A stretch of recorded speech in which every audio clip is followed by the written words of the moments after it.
नमस्कार। Freelance market में आपका स्वागत है। टाइटल और थंबनेल देख के आपने आइडिया लगा ही लिया होगा कि आज हम किस विषय के बारे में बात करने वाले हैं। तो चलो चलते हैं आज के टॉपिक पर। तो फ्रेंड्स, आज हम अपने सेक्टर की हाई ग्रोथ पोटेंशियल रखने वाली कंपनी इंडिगो पेंट्स लिमिटेड करके है, उनका फंडामेंटल और टेक्निकल एनालिसिस करने वाले हैं। तो फ्रेंड्स, कोई भी स्टॉक का फंडामेंटल एनालिसिस करने के लिए मैं जनरली स्क्रीनर.इन करके जो वेबसाइट है उन्हीं का यूज़ करता हूँ। तो यहाँ पे सबसे पहले स्क्रीनर.इन पे आ जाता हूँ और यहाँ पे जो उनकी वेबसाइट दी गई है उनको विज़िट करता हूँ। तो यहाँ पे आप उनकी वेबसाइट पे आते हो तो आपको पता चलेगा फ्रेंड्स कि इनके जो ब्रांड एम्बेसडर है वो MS धोनी है। और यहाँ पे कुछ आप इनकी फ़ोटोज़ देखोगे तो पता चलेगा कि ये जो कंपनी है वो बेसिकली डेकोरेटिव पेंट्स है, उनके अंदर ज़्यादा एक्टिव है। और अगर पेंट इंडस्ट्रीज़ की बात की जाए तो ये अपने आप में एक बहुत बड़ा सेक्टर है, क्योंकि बहुत सारे लोगों का ऐसा मानना है कि ये सेक्टर के अंदर अभी कंपटीशन बहुत बढ़ रहा है। लेकिन ऐसा नहीं है फ्रेंड्स, क्योंकि यहाँ पे जो पेंट्स के वेरिएंट की बात की जाए तो इनके वेरिएंट्स बहुत अलग है और जो सभी कंपनीज़ है वो अलग अलग वेरिएंट्स के अंदर एक्टिव है और अलग अलग टाइप के जो पेंट है उनका अंदर अलग अलग कंपनी का मार्केट शेयर प्रेजेंस है। वो आपको पता तब चलेगा जब यहाँ पे वेबसाइट के अंदर इनके अलग अलग प्रोडक्ट्स के बारे में जो इन्फॉर्मेशन दी गई है वो आप पढ़ते हो तो ये सारी चीज़ें समझ में आएगी। तो यहाँ पे बहुत अच्छी इन्फॉर्मेशन दी गई है जो मैंने पूरी देखी है, जो यहाँ पे आप उनकी वेबसाइट विजिट करके देख सकते हो फ्रेंड्स। उनके बाद जो है वो मैं जनरली यहाँ स्क्रीनर.इन के अंदर ही जो की पॉइंट्स करके सेगमेंट आता है उनको पढ़ता हूँ। तो इंडिगो पेंट्स की बात करते हैं तो इनकी शुरुआत 2000 के साल में हुई और ये बेसिकली ये डेकोरेटिव पेंट के अंदर ज़्यादा एक्टिव है। अगर मार्केट लीडरशिप की बात करते हैं तो यहाँ पे फ्रेंड्स मेटालिक इमल्सन और टाइल कोटेड इमल्सन ये करके जो पेंट्स आते हैं इनके अंदर ये कंपनी की जो मार्केट शेयर है वो 80 to 90% के मार्केट शेयर इन्हीं के पास है। और इनके प्रोडक्ट पोर्टफोलियो की बात करते हैं तो इनकी प्रोडक्ट के अंदर सभी टाइप के emulsion, enamels, wood coating, primers, cements, paints and putties, ये सारी चीज़ें का प्रोडक्शन ये करती है। डिस्ट्रीब्यूशन नेटवर्क की बात करते हैं तो फाइनेंशियल ईयर 24 तक ये कंपनी की जो प्रेजेंस है वो 28 से ज़्यादा इंडिया के स्टेट में और इनके 18,000 एक्टिव डीलर, 10,000 टिंटिंग मशीन्स और 53 डेपो इनके नेटवर्क में ऐड हो चुके थे, जो अगले फाइनेंशियल ईयर्स के मुकाबले ज़्यादा है। तो बेसिकली ये कंपनी जो है वो अपना नेटवर्क को बहुत अच्छे से बिल्डअप कर रही है। मैन्युफैक्चरिंग कैपेसिटी की बात करते हैं तो इंडिया के अंदर इनके टोटल 5 प्लांट्स अभी ऑपरेशनल है। एक्सपेंशन की बात करते हैं तो राजस्थान के जोधपुर के अंदर इनकी बहुत बड़ी कैपेसिटी वाली एक और प्लांट कमिश्निंग हो रहा है, जो फाइनेंशियल ईयर 25 तक ऑपरेशनल हो जाएगा, ऐसा यहाँ पे बताया गया है। अगर न्यू वेंचर्स की बात करते हैं तो 2023 में इंडिगो पेंट्स ने एप्पल केमी इंडिया करके एक कंपनी है उनका 51% स्टेक एक्वायर कर लिया है। जो कंपनी है वो construction chemical water proofing segment के अंदर काम करती है। ब्रांड एक्सपेंडिचर की बात करते हैं तो फाइनेंशियल ईयर 24 में उनकी सेल्स का 7% रेवेन्यू जो है वो एडवर्टीजमेंट के अंदर खर्च करते हैं, जो कि अच्छी बात है। अगर फ्यूचर आउटलुक की बात करते हैं तो फाइनेंशियल ईयर 25 में मैनेजमेंट का कहना ऐसा है कि ये इंडस्ट्री से इनकी जो सेल है वो 3 to 4 टाइम ज़्यादा रहने वाले है, क्योंकि इन्होंने जो एक्विजिशन किए हैं और उनके जो कुछ प्लांट्स है वो ऑपरेशनल होने वाले हैं, उनके चलते इनकी सेल्स बढ़ने वाली है, ऐसा यहाँ पे बताया गया है। तो फ्रेंड्स, इनके बाद जनरली जो मैं हूँ वो फाइनेंशियल्स नंबर और रेशियोज को डिस्कस करता हूँ। तो यहाँ पे कोई फाइनेंशियल नंबर या रेशियो जो है वो बढ़ा है तो क्यों बढ़ा है, और कम हुआ है तो क्यों कम हुआ है, उनका वाई जानना बहुत ज़रूरी है, क्योंकि वो जानने से हमें ये पता चलता है फ्रेंड्स कि ये नंबर्स के बढ़ने के या कम होने के जो रीज़न है वो टेम्परेरी है या परमानेंट है, वो जानने की हम ट्राई करते हैं। तो यहाँ पे मार्केट कैप की बात करते हैं तो इनकी मार्केट कैप 8,000 करोड़ की है, जो पहले ज़्यादा हुआ करती थी, लेकिन अभी लास्ट में जो कुछ गिरावट आई है इस स्टॉक के प्राइस में, उनके चलते इनकी जो मार्केट कैप है वो कम हो गई है।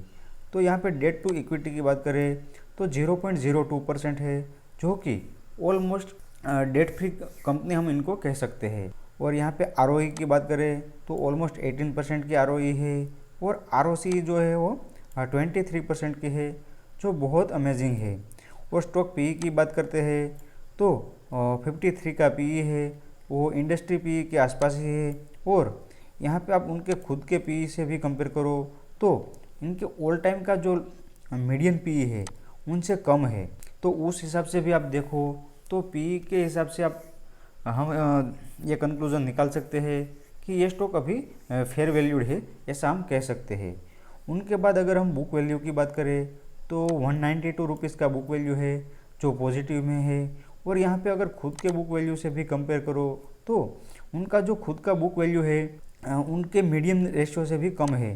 तो यहाँ पे फ्रेंड्स बुक वैल्यू के हिसाब से भी ये स्टॉक अभी फेयर वैल्यूड हम इनको कह सकते हैं। तो इनके बाद अगर क्वार्टरली रिजल्ट्स की बात करते हैं तो यहाँ पे जून 2021 में 156 करोड़ की जो सेल्स थी वो जून 2024 तक 294 करोड़ की सेल्स हो गई, जो कि यहाँ पे एक हमें ग्रोथ देखने को मिल रही है। सेम अगर नेट प्रॉफिट की बात करते हैं तो जो 12 करोड़ का नेट प्रॉफिट था वो बढ़कर 26 करोड़ का हो गया, और बीच में जो हाईएस्ट एवर है वो तो 54 तक भी गया है, जो कि अच्छी बात है। अगर ईयरली बेसिस पे प्रॉफिट एंड लॉस स्टेटमेंट की बात करें तो पहले जो 47 करोड़ की जो सेल्स थी वो बढ़कर ऑलमोस्ट 1300 करोड़ के आसपास पहुंच गई है, जो कि बहुत अच्छी खासी ग्रोथ है। और यहाँ पे जो इनकी सेल्स है वो एवरी ईयर बढ़ी है, जो यहाँ पे आप देख सकते हो। एक भी ईयर ऐसा नहीं गया जहाँ पे इनकी सेल्स कम हुई है। और यहाँ पे उनके नेट प्रॉफिट की बात करें तो सालाना जो नेट प्रॉफिट है वो भी 150 करोड़ के आसपास पहुँच गया है, जो कि बहुत अच्छी खासी ग्रोथ हमें नेट प्रॉफिट में भी देखने को मिल रही है।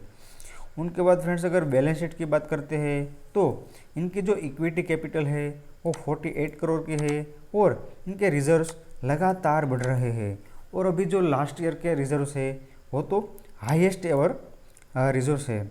और बोरोइंग की बात करें तो ऑलमोस्ट डेट फ्री है, जो कि लोवेस्ट एवर डेट इनके पास बचा है।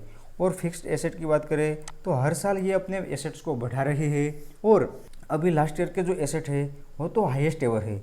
और CWIP में भी अगर आप देखो तो कुछ अमाउंट पड़ी हुई है, जो कि अच्छी बात है। और यहाँ पे इन्वेस्टमेंट भी कंपनी लगातार बढ़ा रही है। तो ये जो बैलेंस शीट है उनको हम एक हेल्दी बैलेंस शीट कह सकते हैं। अगर कैश फ्लो की बात करते हैं तो ऑपरेटिंग एक्टिविटी का जो कैश फ्लो है वो यहाँ पे एवरी ईयर पॉजिटिव में है, और अभी तो हाईएस्ट एवर कैश फ्लो है इस कंपनी का, जो अच्छा खासा ग्रोथ हमें देखने को मिल रहा है।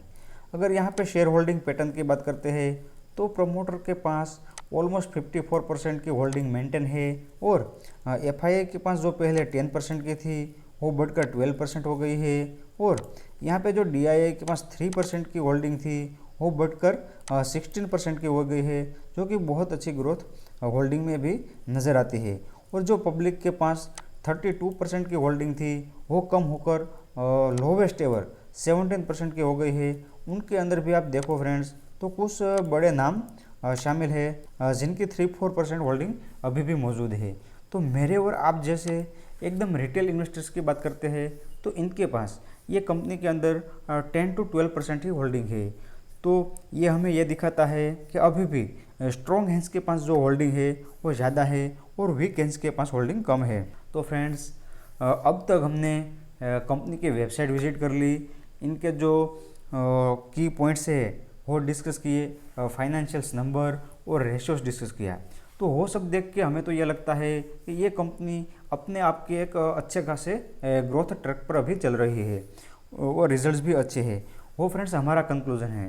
लेकिन इनके ऊपर मैनेजमेंट का क्या कहना है वो जानने के लिए यहाँ पे जो कॉनकॉल करके सेगमेंट आती है उनको मैं पढ़ने की ट्राई करता हूँ, और उनके अंदर सबसे पहले मैं ये जो PPTs है उनको पढ़ता हूँ। तो फ्रेंड्स यहाँ पे ये PPTs की बात करते हैं तो ये PPTs के अंदर एकदम ग्राफिकल व्यू में हमने जो नंबर डिस्कस किए, रेशियोज डिस्कस किए, उनके अंदर कोई रेशियोज बढ़ा है तो क्यों बढ़ा है, और कोई रेशियो कम हुआ है तो यहाँ पे क्यों कम हुआ है, वो एकदम रीज़न के साथ, और ये कंपनी की जो माइलस्टोन है, कहाँ से चालू हुई थी और अभी कहाँ पे है, और फ्यूचर में क्या करना चाहती है, सभी चीज़ों को मैनेजमेंट अपने मुंह से ही एकदम ग्राफिकल व्यू में सभी चीज़ों के बारे में बताती है। जैसे कि ग्रोस मार्जिन हो गया, यहाँ पे आप देख सकते हो बहुत अच्छी इन्फॉर्मेशन दी गई है। ये मैंने एक्चुअली पूरी पढ़ी है। तो ये पढ़ने से हमें कोई भी कंपनी की प्रेजेंटेशन पढ़ने से हमें फ्रेंड्स कॉन्फिडेंट मिलता है कि यहाँ पे फ्यूचर में क्या हो सकता है।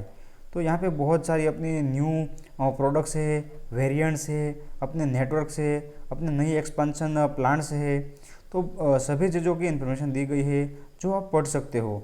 तो इनके बाद मैं जनरली यहाँ कौन कौन सेगमेंट के अंदर ही ये जो ट्रांसक्रिप्ट करके एक ऑप्शन दी गई है उनको पढ़ता हूँ। अगर इनको आप ओपन करोगे फ्रेंड्स तो इनके अंदर भी यहाँ पे तो मैनेजमेंट अपनी मीटिंग में ही जो डिस्कशन करते हैं, जैसे कि कोई भी नंबर हो गया हो, यहाँ पे बढ़ा तो क्यों बढ़ा, कम हुआ तो क्यों कम हुआ, और अपने जो पीयर ग्रुप्स है, अपने जो कॉम्पिटिटर है वो क्या कर रहे हैं, उनके बारे में भी हल्की फुल्की इन्फॉर्मेशन हमें मिल जाती है। क्योंकि यहाँ पे बहुत सारी डिस्कशन करते हैं, और यहाँ पे जैसे एक्सपांशन की बात करें तो उसका काम कहाँ तक पहुँचा, और कहीं पे एक्विजिशन हुई है तो उनके बारे में, और यहाँ पे जो बड़े बड़े इन्वेस्टर्स हैं वो फ्रेंड्स सवाल करते हैं। तो वहाँ से भी हमें पता चलता है कि ये कंपनी अभी बेसिकली कौन से प्रॉब्लम्स फेस कर रही है, और उनके बारे में मैनेजमेंट क्या सॉल्यूशन सोच रहा है। तो ये सभी चीज़ें पढ़ने से हमारा कॉन्फिडेंट बहुत बढ़ जाता है। क्योंकि अगर नेगेटिव सेंटीमेंट की वजह से कोई प्राइस में ड्रॉप आउट आता है तो हमें हमारा जो कॉन्फिडेंट है वो बना रहता है। तो उनके लिए यहाँ पे बहुत अच्छा खासा नॉलेज यहाँ से हमें गेन हो सकता है। ये मैंने पूरा पढ़ा है, तो यहाँ से बहुत अच्छी इन्फॉर्मेशन मैनेजमेंट की ओर से मिली है जो आप यहाँ पे पढ़ सकते हो।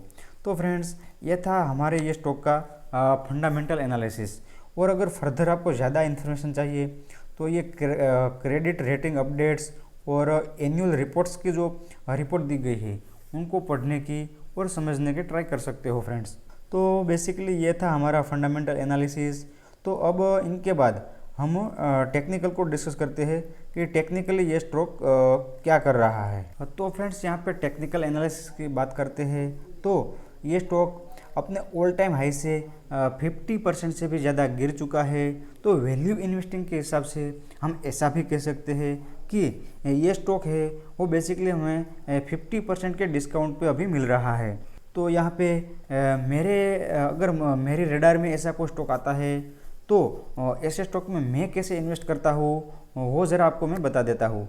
तो फ्रेंड्स कोई भी स्टॉक कितना भी अच्छा हो, मैं वो स्टॉक के अंदर मेरे पोर्टफोलियो का 7% से ज़्यादा इन्वेस्ट नहीं करता हूँ। तो मेरे पोर्टफोलियो का 7% होता है 30,000 रुपीज़। तो बेसिकली वो 30,000 रुपीज़ है उनको भी मैं एक ही टाइम पे और एक ही प्राइस पे इन्वेस्ट नहीं करता हूँ। तो ये स्टॉक बेसिकली मेरे रडार में आया तब यहाँ पे आप देखो तो कुछ 1400 के आसपास था। तो तब मुझे ये अच्छा लगा, मैंने स्टडी की, तो मैंने वहाँ पे 10,000 की एक SIP डाल दी थी। उनके बाद एक SIP डालने के बाद अगर मेरा स्टॉक मार्केट सेंटीमेंट डाउन होने की वजह से 10% जितना डाउन होता है तो जनरली मैं नेक्स्ट SIP डाल देता हूँ। तो उसके बाद 10% डाउन गया था ये स्टॉक, जो ये कैंडल में के आसपास गया था। तो तब मैंने यहाँ पे मेरी बेसिकली जो दूसरी SIP है वो भी मैंने डाल दी थी, लेकिन उनके बाद वो वापस 10% डाउन नहीं गया। तो अगर 10% डाउन नहीं जाता है तो अगर वो और ये कंसोलिडेट करता है तो कंसोलिडेशन के दौरान अगर फ्रेंड्स ये वापस ये प्राइस के आसपास अगर आता है तो मेरी जो तीसरी SIP बाकी है उनको भी मैं डाल दूंगा। और अगर ये डाउन नहीं आके ये जो अभी रेजिस्टेंस एक बना हुआ है उनको वॉल्यूम के साथ ऊपर काट देता है तो वहाँ पे मेरी एक SIP जो बाकी है 10,000 की वो मैं डाल देता हूँ। तो ऐसे करके मैं 7% का जो 30,000 है उनको अलग अलग प्राइस पे और अलग अलग टाइम पे डाउन जाता है तो एवरेजिंग करके डालता हूँ। तो ये थी फ्रेंड्स मेरी इन्वेस्टमेंट करने की स्ट्रेटजी। तो इन्वेस्टमेंट करने के बाद मैं क्या सोचता हूँ वो मैं थोड़ा आपको बता देता हूँ। तो यहाँ पे मेरे इन्वेस्टमेंट करने के बाद फ्रेंड्स यहाँ पे आप देखो तो ये स्टॉक अगर अच्छे रिजल्ट्स कंटिन्यू पेश करता है और अपने ऑल टाइम हाई तक भी जाता है तो भी 100% से भी ज़्यादा रिटर्न हमें सिंगल शॉट में मिल सकता है। तो इतना रिटर्न कमाने में अगर 3 साल भी लगता है फ्रेंड्स, तो भी वैल्यू इन्वेस्टिंग के हिसाब से यहाँ पे देखा जाए तो बहुत अच्छा रिटर्न ये माना जाएगा फ्रेंड्स। तो ये थी मेरी इन्वेस्टमेंट करने की स्ट्रेटजी और इन्वेस्टमेंट करने के बाद मैं क्या सोच रखता हूँ वो। तो फ्रेंड्स, ऐसे वाला स्टॉक अगर आपके रडार में आता है तो आप कैसे सोचते हो और किस स्ट्रेटजी से इन्वेस्ट करते हो उनको ज़रा कमेंट कर दीजिएगा। तो फ्रेंड्स, आज के वीडियो में इतना ही, मिलते हैं नेक्स्ट वीडियो में।